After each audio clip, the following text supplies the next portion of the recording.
అధికారులను టచ్ చేస్తే మళ్ళీ ఏమైనా అవుతుందేమో అన్న భయంతో కాకుండా ప్రతి ఒక్క గవర్నమెంట్స్ చాలా కరెక్ట్గా అధికారుల చేత పని చేయించుకోవాల్సిన అవసరం ఇప్పుడు కనిపిస్తోంది. రైట్. ఇప్పుడు మనం మాట్లాడేది ఆంధ్రప్రదేశ్ ప్రభుత్వ వ్యవహారం అయినప్పటికీ కూడా సో దానికే పరిమితం చేయాల్సిన పని లేదు. ఏ రాష్ట్ర ప్రభుత్వ ఉద్యోగి అయినా, ఏ రాష్ట్ర ప్రభుత్వ అధికారి అయినా ఆ రాష్ట్ర ప్రజల కోసం ఖచ్చితంగా కష్టపడాలి.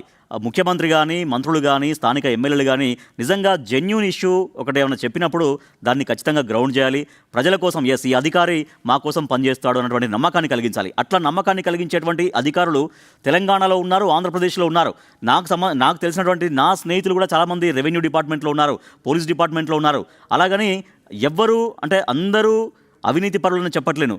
చాలా వరకు ఎటువంటి అవినీతి మరక లేకుండా ప్రజలకు సర్వీస్ చేసేటువంటి చాలామంది ఎంప్లాయీస్ నాకు తెలిసిన వాళ్ళే, నా ఫ్రెండ్స్గా ఉన్న వాళ్ళు కూడా ఉన్నారు.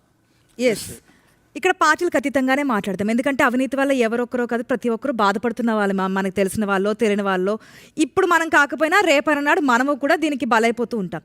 సాధారణంగా ప్రభుత్వాలు యాక్షన్ తీసుకోవాలి. ఇప్పటికైనా సరే ప్రభుత్వం ఎవరైతే మాట వినట్లేదో, అవినీతిమయంగా ఉంటున్నారో వారి మీద కఠినంగా యాక్షన్ తీసుకుంటే కనుక రేపన్నాడు వేరొకరు రాకుండా ఉంటారు. ఎగ్జాంపుల్, తమిళనాడులో సీఎం విజయ్ ప్రమాణ స్వీకారం చేసిన తర్వాత ఈ మధ్య అవినీతికి సంబంధించి వస్తూ ఉంటే ఒక ఫోన్ నెంబర్ ఇచ్చారు. మీ దగ్గర ఎవరైనా సరే లంచాలు తీసుకుంటే ఈ నెంబర్ కాల్ చేయండి, యాక్షన్ తీసుకుంటామని. ఎంతో కొంత మార్పు వస్తుంది కదా. అక్కడ అధికారులు చేయాల్సింది ఏంటి? ప్రజలకి పని చేయాలి. ప్రభుత్వ అధికారం అంటే ప్రభుత్వానికి సంబంధించే కాదు, ప్రజలకు సేవ చేయడం కోసమే ప్రభుత్వం వాళ్ళకి డబ్బులు ఇస్తుంది, అది కూడా మన డబ్బే ఇస్తుంది. సో దానికి సంబంధించి ప్రభుత్వం ఏ విధంగా యాక్షన్ తీసుకుంటే 2 years అయిపోయింది, వాళ్ళకి వార్న్ చేసింది చాలు. నెక్స్ట్ ఏదైనా కఠినంగా వాళ్ళతో ఉంటే తప్ప దీంట్లో మార్పు రాదేమో. మరి ఆ దిశగా 1996 సీఎం ముందుకు వస్తారేమో చూడాలి. రైట్. ఇప్పుడు తమిళనాడులో విజయ్ ఏ విధంగా అయితే చేస్తున్నారంటున్నారో, గతంలో చంద్రబాబు కూడా ఇవే చేస్తారు. డైలీ యువర్ సీఎం అని పెట్టి ఎవరైనా ఒక ఫోన్ కాల్ చేయండి అనేవారు. మాకు ఈ సమస్య ఉంది అంటే అధికారులను వెంటనే అక్కడ నుంచి ఆదేశాలు జారీ చేసి అధికారులను ఉరుకులు పరుగులు పెట్టించేవారు.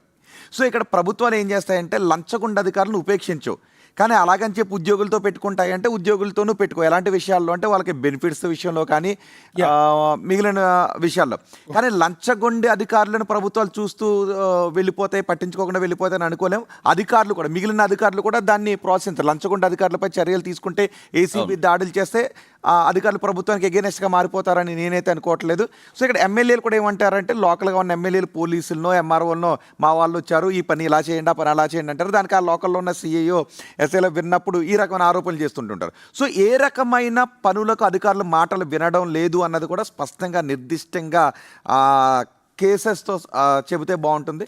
సో ప్రభుత్వ అధికారులు ప్రభుత్వ మాట వినట్లేదు అనడం కరెక్ట్ కాదేమో అనిపిస్తుంది. ఎస్, ఎడిటోరియల్ పార్ట్లో భాగంగా మేమందరం చెప్పే ఒక bottom line meet the editors ద్వారా ప్రభుత్వ ఉద్యోగులకు కావచ్చు, పాలకులకు కావచ్చు, చెప్పేది ఏంటంటే ఓటు బ్యాంక్ పాలిటిక్స్లో భాగంగా అడ్మినిస్ట్రేషన్ దయచేసి చేయొద్దు. విపరీతమైన ఫ్లెక్సిబిలిటీ ఇవ్వటం కూడా తప్పు.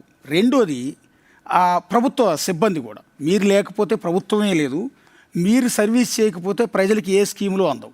ఖచ్చితంగా ప్రభుత్వాన్ని నడిపేది మీరంటే రెస్పెక్ట్ ఉంది.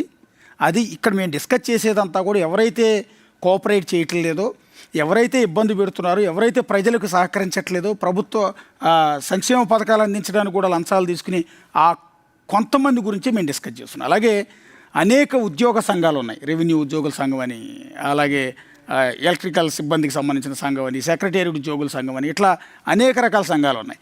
ఈ సంఘాల అధినేతలకు కూడా, అధ్యక్షులకు కూడా రిక్వెస్ట్ చేస్తున్నాం మేమంతా కూడా, మీరు ప్రజల కోసం పనిచేస్తున్నారు, ఆయా నాయకుల కోసం కాదు. మీరు జీతాలు పెంచుకోండి, ఫిట్మెంట్లు తీసుకోండి, లేకపోతే ఇంకోటి తీసుకోండి, ఏదైనా తీసుకోండి, ఎంతైనా తీసుకోండి, మాకు అభ్యంతరం లేదు. కానీ ప్రజల కోసం పని చేయండి, ప్రజల కోసం పనిచేయమనే ఈ బాటం లైన్ అనేది మేము ఈ మీట్ ది ఎడిటర్స్ వేదిక నుంచి మీ అందరికీ కూడా రిక్వెస్ట్ చేస్తున్నాం. అలాగే రాజకీయ నాయకులు కూడా ప్రభుత్వం మారినప్పుడల్లా ఈ రకమైన ఫ్లెక్సిబిలిటీస్ ఇచ్చేసి, రకరకాల హామీలు ఇచ్చేసి ఉద్యోగులకి, ఆ తర్వాత చేయకుండా మళ్ళీ ఎక్కడ గట్టిగా అడిగితే వాళ్ళు రేపు ఓటు వేయరేమోనన్న భయంతో వాళ్ళతో పనిచేయించకుండా ఇలాంటివి చేయొద్దు, ఓటు బ్యాంక్ పాలిటిక్స్ చేయొద్దు అని రాజకీయ నాయకులు కూడా రిక్వెస్ట్ చేస్తున్నాం. ఈ సందర్భంగానే ఒక క్వశ్చన్ కూడా రైజ్ చేస్తున్నాం. అధికారులు ఎందుకు మాట వినటం లేదు? ఎస్, అధికారులు ఎందుకు మాట వినటం లేదు? ఇది వాటి మీట్ ది ఎడిటర్స్ ప్రతిరోజు కూడా తెలుగు మీడియా హిస్టరీలో ఇంతవరకు ఎక్కడా లేని విధంగా, ఏ ఛానల్లో లేని విధంగా మేము ఈ కొత్త ప్రోగ్రామ్ని